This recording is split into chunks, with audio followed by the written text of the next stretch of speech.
Mheshimiwa Uhuru Kenyatta, rais wa 4 wa Kenya. Tulikupatia nafasi wakati ulikuwa rais miaka 10. Hata tulikupatia nafasi uongoze wakati umefanyia dhulma mingi Mheshimiwa William Ruto wakati alikuwa naibu wako.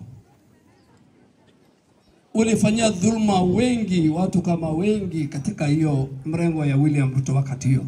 Lakini hatukutatiza, hatukuinsight. Lakini tulikupatia nafasi. Tunataka wewe pia uige mfano wa maraisi waliotangulia wewe kama hayati Kenyatta, baba yako, hayati Mzee Moi na Kibaki, ili Wakenya pia wakupatie heshima wakati huu ambao umestaafu. Na tunajua yale yote unafanya hapa nchini, yale yote unafanya hapa nchi za jirani.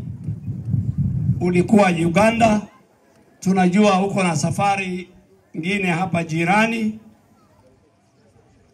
kwenda kuchochea.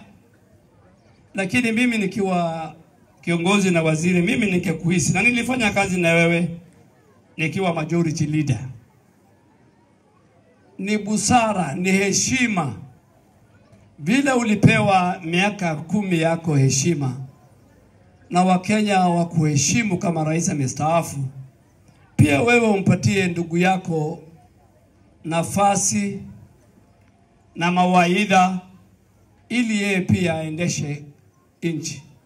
Yale ambayo imekushinda kama mambo ya affordable housing, kama mambo ya universal health care, ndio sisi tumehakikisha kwamba ulijaribu.